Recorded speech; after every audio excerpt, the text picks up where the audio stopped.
Hola, buenos días a todos por asistir a este seminario. La verdad es que yo creo que la doctora Villar no necesita presentaciones en este instituto, así que voy a ser breve. La doctora Villar es licenciada en farmacia, bueno, te voy a llamar Mike, en farmacia por la Universidad de Sevilla, después se doctoró en la Complutense y es especialista en inmunología. Estuvo en un par de estancias postdoctorales, tanto en Londres como en Montreal, y desde el 2015 es la jefa del servicio de inmunología aquí en nuestro hospital. Además, dentro de este servicio, coordina distintas secciones que incluyen nuevas terapias como ese, pues la Sala Blanca, uno de los grandes apartados del hospital y del instituto. Y además es la coordinadora, junto a Alicia Mansilla, del área 1 de neurociencia y órganos de los sentidos y salud mental del IRICIS. Su investigación se centra fundamentalmente en la investigación en esclerosis múltiple y es de lo que nos va a hablar ahora y no tiene muchísimas publicaciones, participación en ponencias internacionales, una gran actividad docente, que no voy a detallar y, bueno, es para mí un placer, May, que estés aquí en este ciclo de seminarios del IRICIS, cuando quieras. Gracias a los que estáis acudiendo de forma presencial y a los que están online y sobre todo a ti, Elena, por contar conmigo y por la excelente labor que haces con los seminarios del IDICIS, que sé que no es fácil. Efectivamente, yo trabajo en esclerosis múltiple y os voy a hacer una pequeña introducción a lo que se sabe de la esclerosis múltiple y algunas cosas que hemos contribuido nosotros a que se sepan y son bastante recientes. Es una enfermedad cuyo origen no se sabe todavía, aunque sabemos que se da por una combinación de factores genéticos, ambientales y también por una posible falta de regulación del sistema inmunitario, como pasa con muchas enfermedades autoinmunes. Se tiene que dar en individuos genéticos, se da en individuos genéticamente predispuestos, no es una enfermedad hereditaria, lo que se hereda es la predisposición a tener la enfermedad y el gen que se ha asociado, los genes que se han asociado más fuertemente con la enfermedad son los del complejo principal de histocompatibilidad, principalmente el HLA-DR15. Hay muchos factores ambientales que coadyuvan. El que está ahora más de moda y con razón es el virus de Steinbar. El virus de Steinbar está presente o hay anticuerpos frente al virus de Steinbar en el 95% de los individuos sanos. En la esclerosis múltiple prácticamente el 100% tienen anticuerpos frente al virus de Steinbar y el haber tenido manifestaciones clínicas como la mononucleosis infecciosa aumenta alrededor de 4 veces el riesgo de tener la enfermedad. Y también se ha dicho que hay fallos en los mecanismos reguladores. Esto se sospecha para muchas enfermedades autoinmunes, pero hasta hace poco no se había demostrado claramente. ¿Cómo se cree que empieza la enfermedad? Hay una infección por un agente X, se piensa que puede ser el virus de Steinbar. Los linfocitos que se activan en el ganglio linfático, en la periferia X, en cualquier ganglio linfático, y producen o anticuerpos frente al virus o tenemos linfocitos T frente al virus, migran al sistema nervioso central como parte de la inmunovigilancia. Al sistema nervioso central, los linfocitos T se encargan de su inmunovigilancia y muestrean ahí de forma habitual. Hay un número bajo, pero no inexistente, de linfocitos T cuando uno mira una punción lumbar de cualquier individuo sano. Ahí se piensa que reconocen algún antígeno del sistema nervioso central. Se han identificado algunos ya que tienen reactividad cruzada con epitopos de EBNA1, uno de los antígenos principales del virus de Steinbar, y ahí se monta una respuesta. Fue un paper, el primer paper que claramente demostró esto. Hay una proteína que se llama GlialCam en el sistema nervioso central. Se ve ya que aunque los individuos sanos tienen anticuerpos frente a Epstein-Barr, la mayoría de los pacientes de esclerosis múltiple tienen títulos mucho más altos y hay, no sé si se puede señalar, sí, hay una reactividad cruzada de estos anticuerpos con GlialCam y la respuesta a GlialCam puede inhibirse con péptidos del EMNA1, lo que demuestra que hay una reactividad cruzada.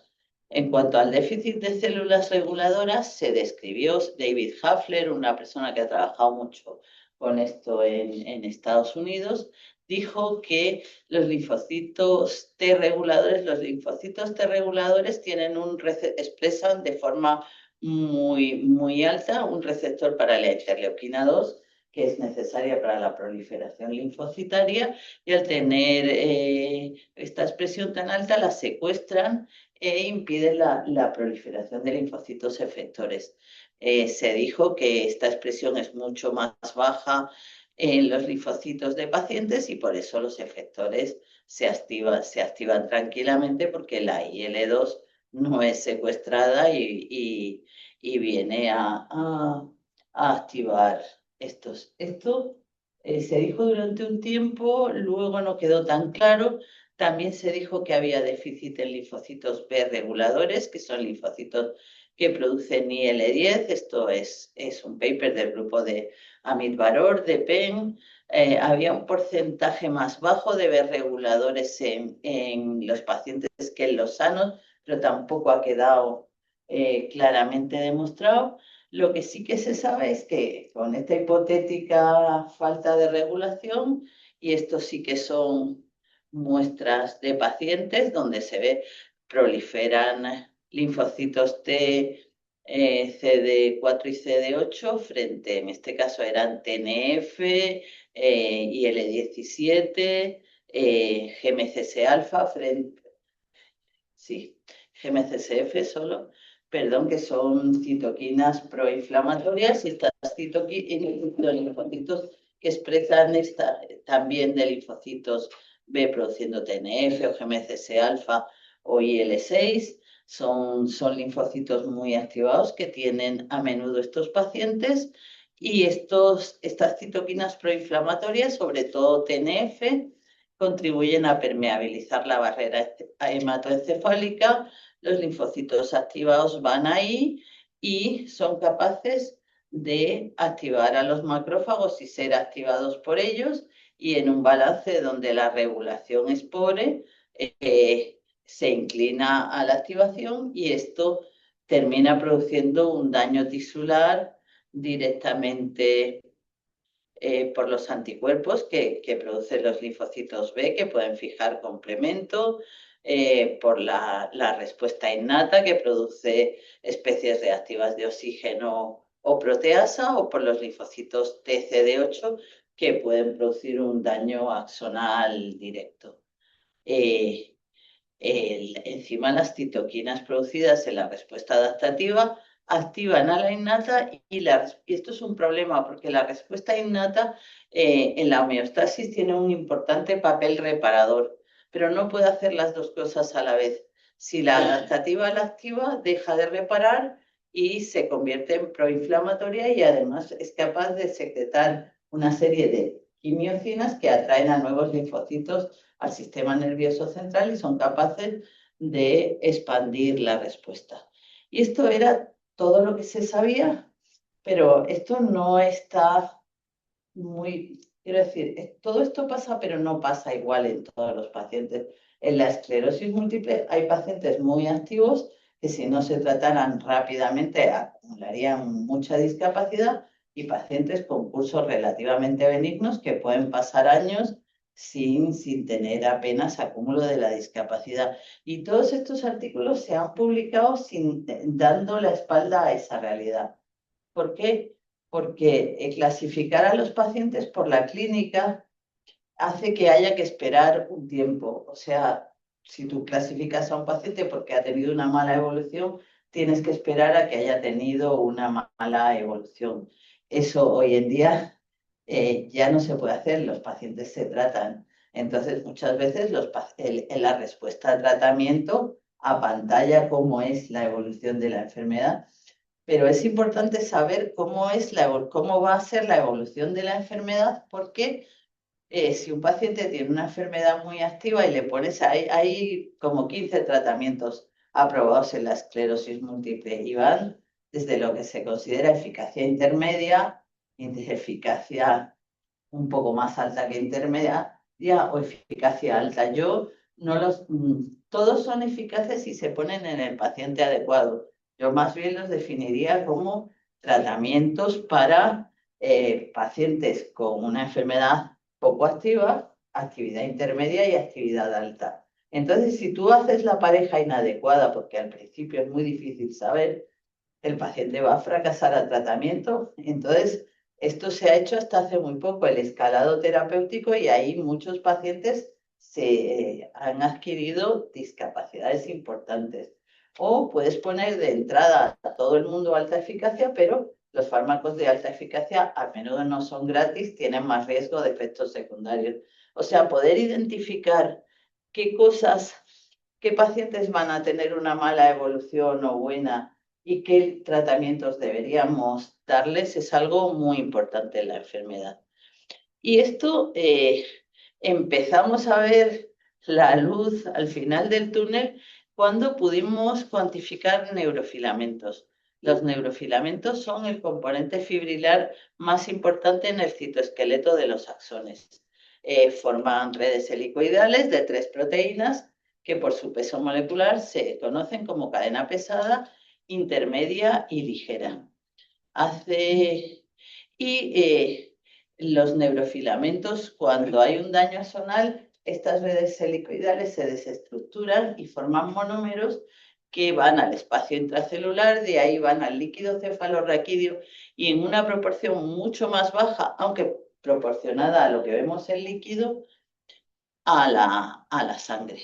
Entonces, hasta hace 15 años no había métodos adecuados para ver neurofilamentos.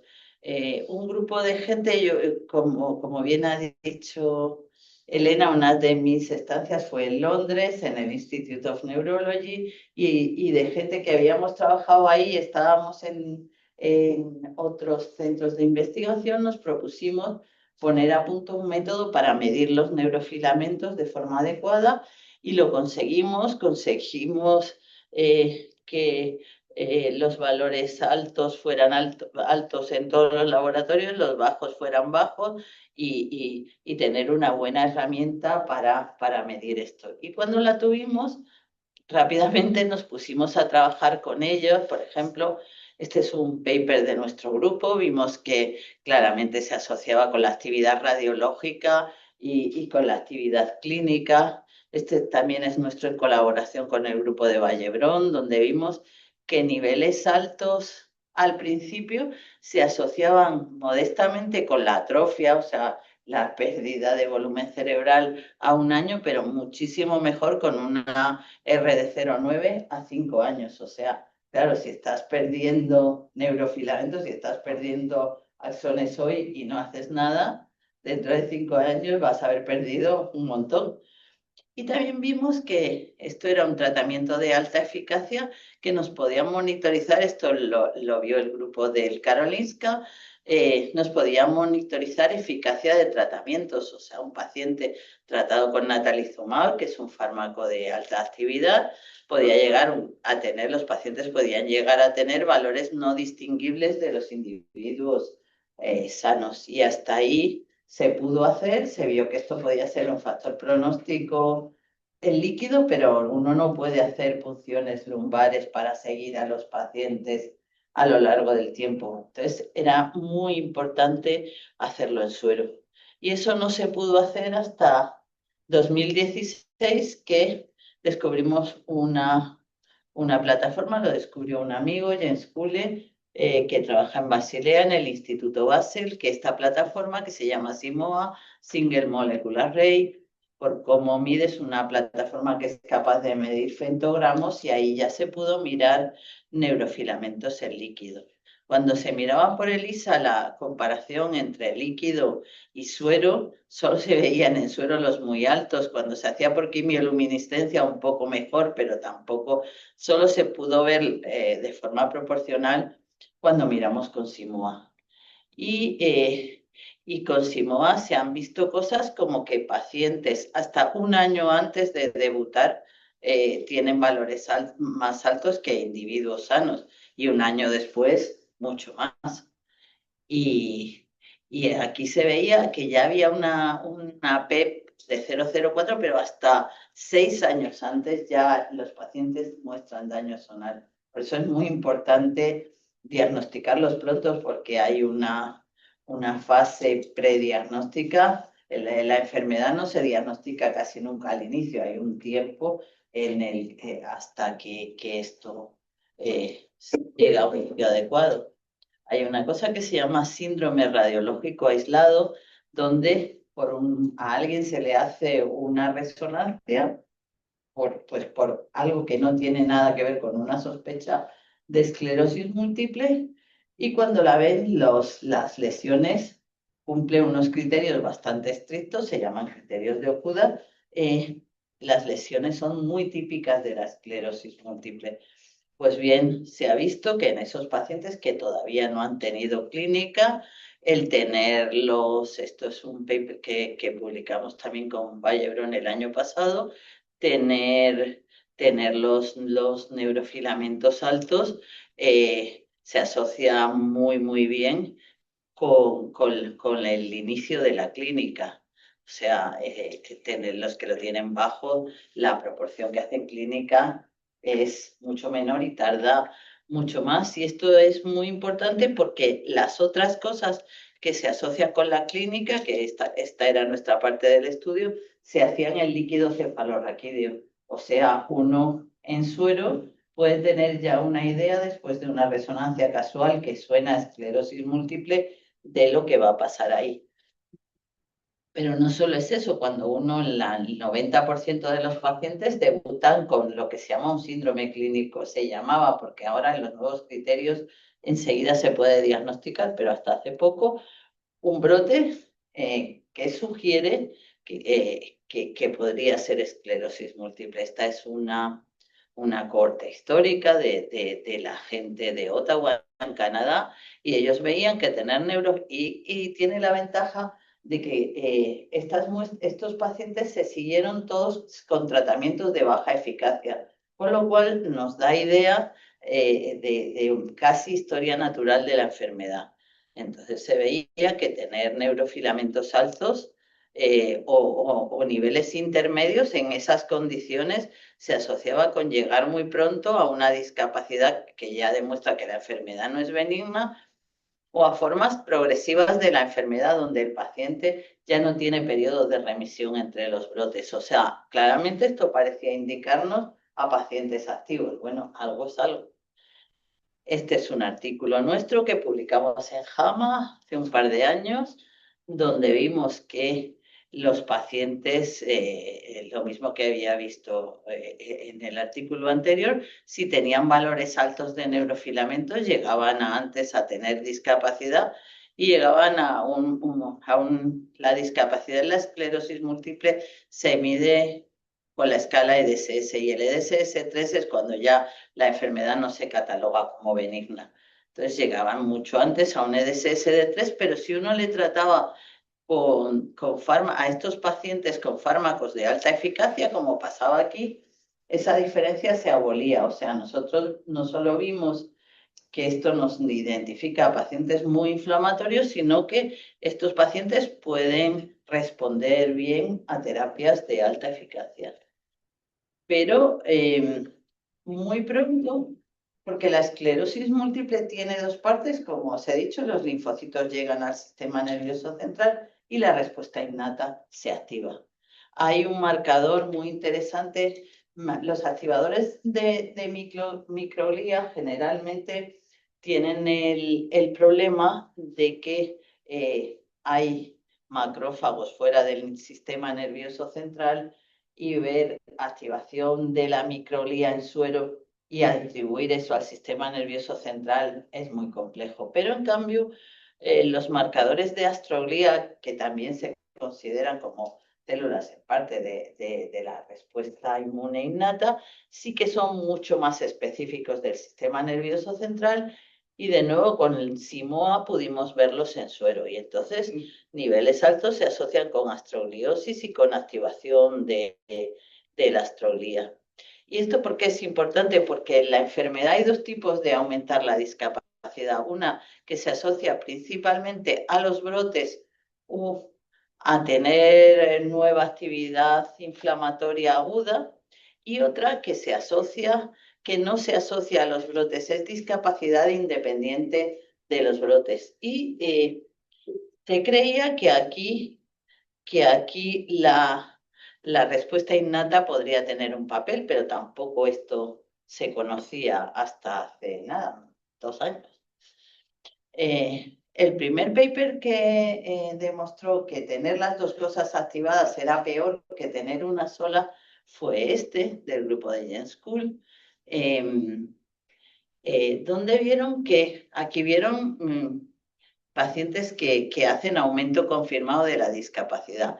Pues bien, los que tenían neurofilamentos altos y GFAP alta, estos son los que tienen mayor probabilidad de hacer esto. Y los segundos son los que solo tienen la GFAP alta. O sea, una activación de la respuesta innata también se asocia mucho más que de los neurofilamentos solos.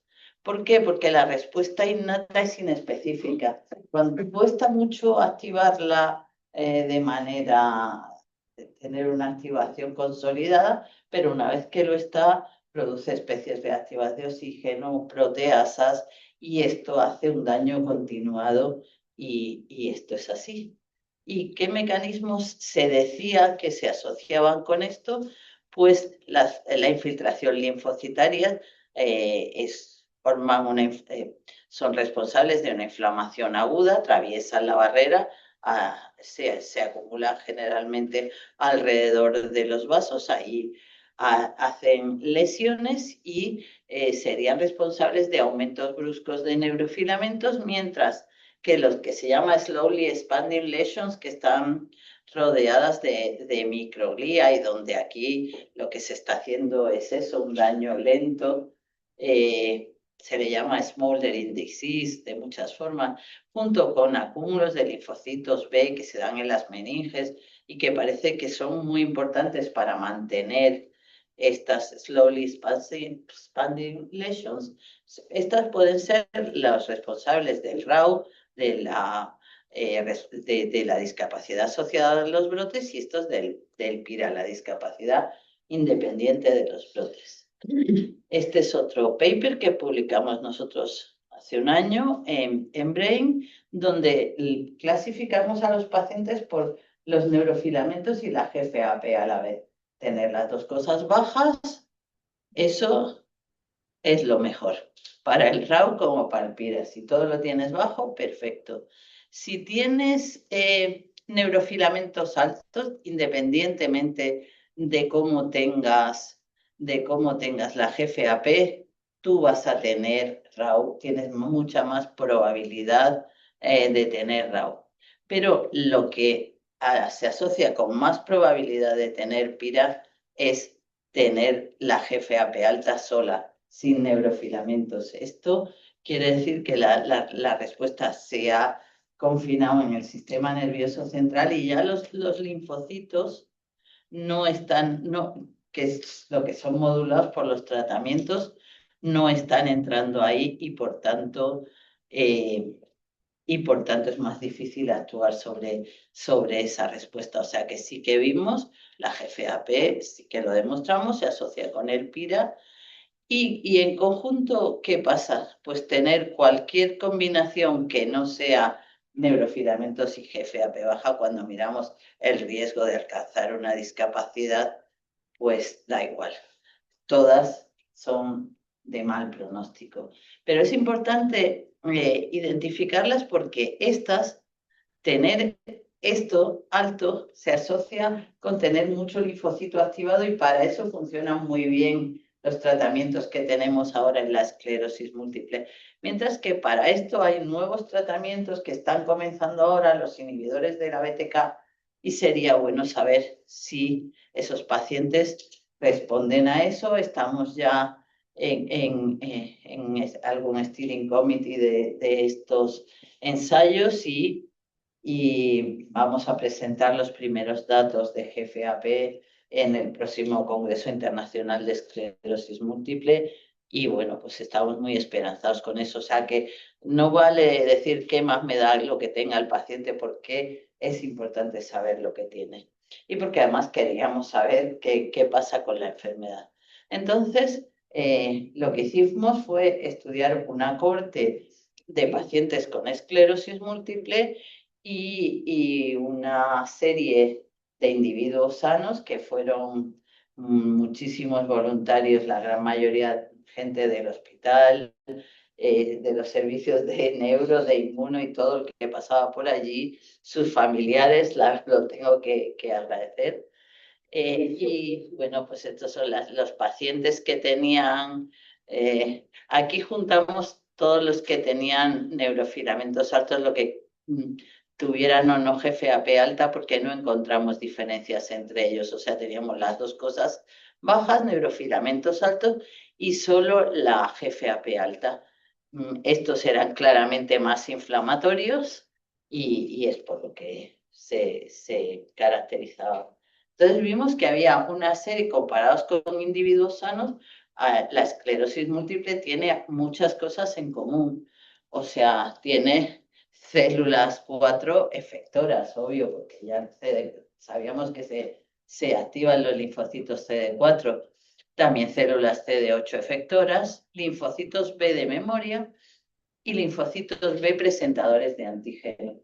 En las enfermedades autoinmunes donde los antígenos son muy escasos fuera del sistema nervioso central, es importante el papel de presentador de antígeno de los linfocitos B porque son capaces de identificar a su antígeno entre 1.000.000 de proteínas y presentárselo a los linfocitos T y activar, cosa que las células dendríticas, que son la célula presentadora clásica que comen todo lo que tienen alrededor, si una proteína es muy minoritaria, no son capaces de desencadenar una respuesta autoinmune.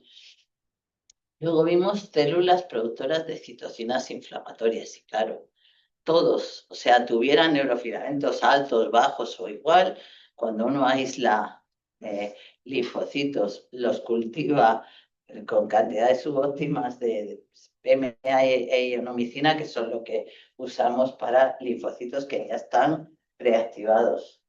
Y vimos que los sujetos sanos producen muy poco de todas las citoquinas proinflamatorias que vimos y los pacientes con esclerosis múltiple producen mucho, todos.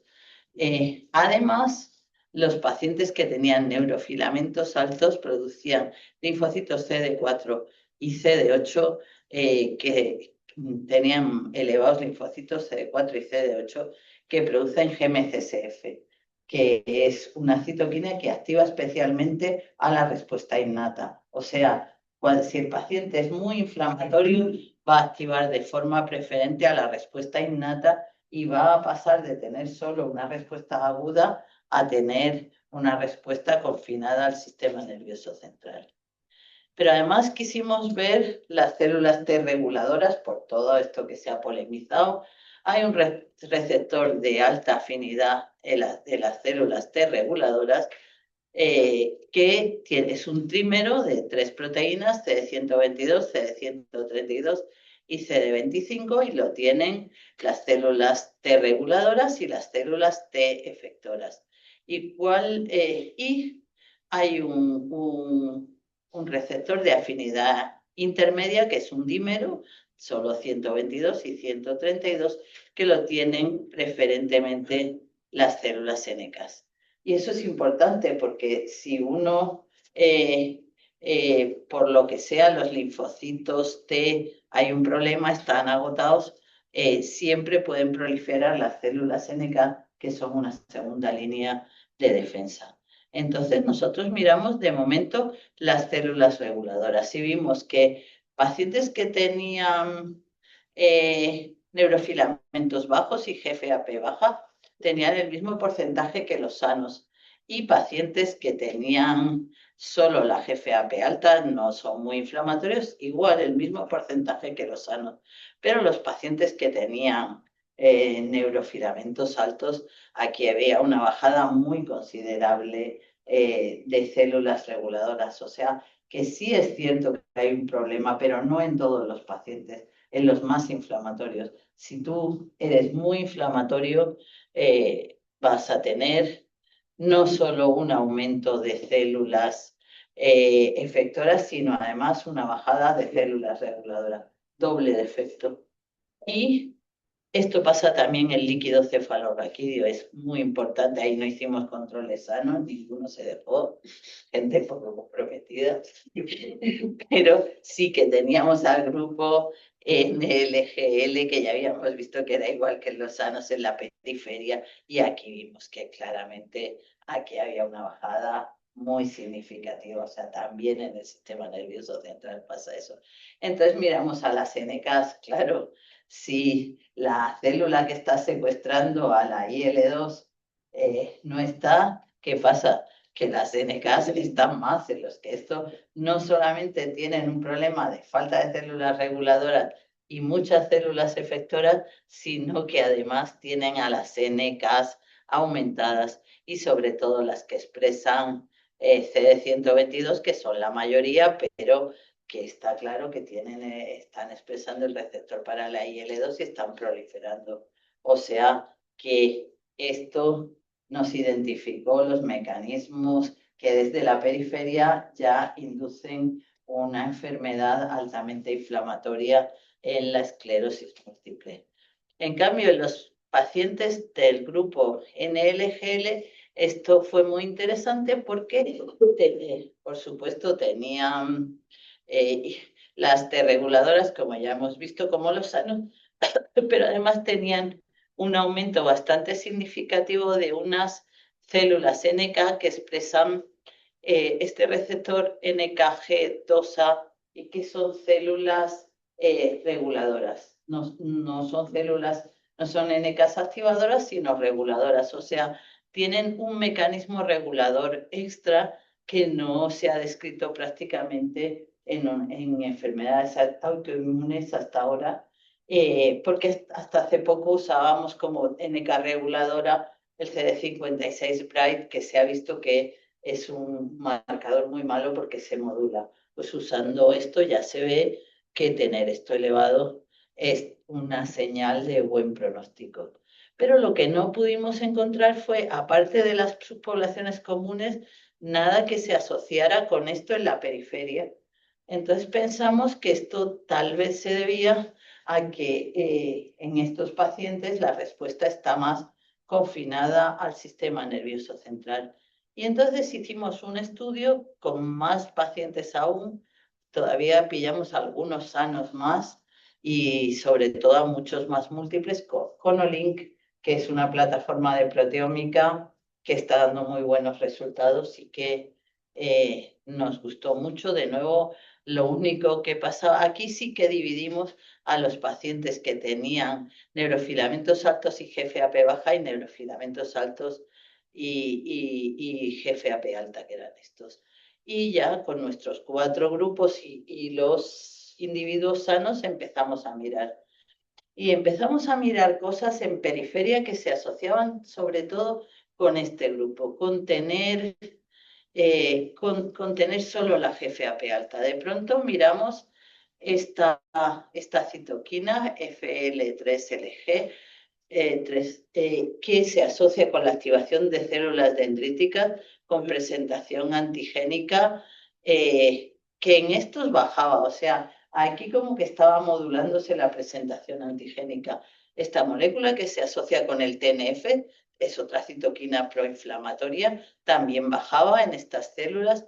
El propio TNF, la interleuquina 17, responsable de la respuesta TH17. O sea, aquí ya se veía que citoquinas asociadas con la respuesta inflamatoria mediada por linfocitos estaban disminuyendo. También vimos que aquellos pacientes que no tenían la GFAP alta tenían bajo los niveles de GM-CSF, o sea, no se estaba activando a la innata y eso correlacionaba, si no tienes esto, la innata no se va a activar y va a ser mejor para los pacientes. Y también vimos una cosa muy chula aquí, muchas quimiocinas responsables de la migración de distintas células al sistema nervioso central bajaban modestamente en estos pacientes comparados con los controles. O sea, estaba disminuida la migración celular, pero incluso con los individuos sanos. Y los resultados más interesantes los vimos con CCL2. Esta es una quimiocina que es especialmente importante para la migración de linfocitos T activados y monocitos.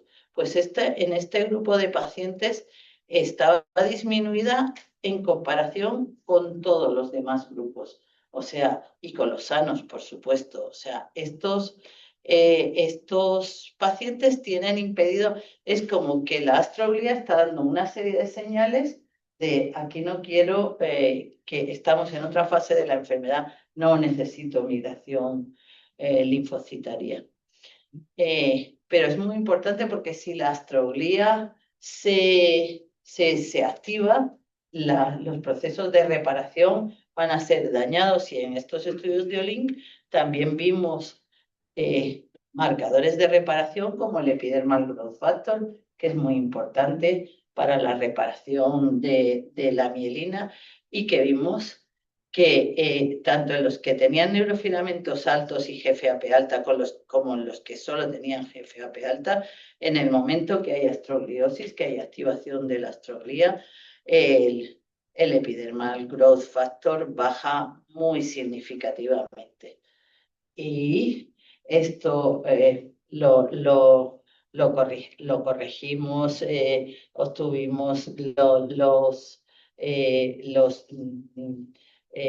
false discovery reports y luego hicimos un volcanoplot para ver la comparación de cada uno de los grupos con los individuos sanos. Aquí os he puesto el de los pacientes que tienen bajos los neurofilamentos y altos la GFAP y como podéis ver hay un montón de citoquinas que bajan y las moléculas que bajan más significativamente son CCL2, o sea, impedir que los linfocitos activados pasen al sistema nervioso central y EGF, impedir la reparación del sistema nervioso central. Nosotros pensamos que los pacientes con neurofilamentos altos, todos estos estudios se hicieron en pacientes al inicio, llevaban menos de un año de evolución de la enfermedad y ninguno había recibido ningún tratamiento previo. O sea, son datos asociados a la enfermedad y el poderlo ver así es que, como os dije, la enfermedad no debuta el día que se diagnostica, lamentablemente debuta antes y estos pacientes pues ya tienen un recorrido. Y nosotros pensamos que cuando empieza a subir la GFAP, eso es un marcador de mucho riesgo de progresión y que estos pacientes, esto es algo que no os he contado hoy, pero hemos visto que con algunos tratamientos de alta eficacia, como los anticuerpos anti-CD20, esto se puede frenar, se pueden bajar los niveles de GFAP y que podríamos impedir la progresión en estos pacientes. Bueno, estas son las conclusiones. La esclerosis múltiple es una enfermedad heterogénea en la que intervienen distintos mecanismos inmunológicos y hay que controlar, lo que sabemos controlar bien son las respuestas B y T anómalas. Y si no las controlamos van a activar a la respuesta innata y le van a dar el control de la enfermedad. Es necesario saber qué pasa. Estos nuevos biomarcadores queremos ver qué significado clínico tienen, pero ya neurofilamentos y GFAP creemos que están siendo muy útiles y lo van a ser aún más, a saber qué tenemos entre manos y cómo y cómo tenemos que actuar y nada más. Si tenéis alguna pregunta.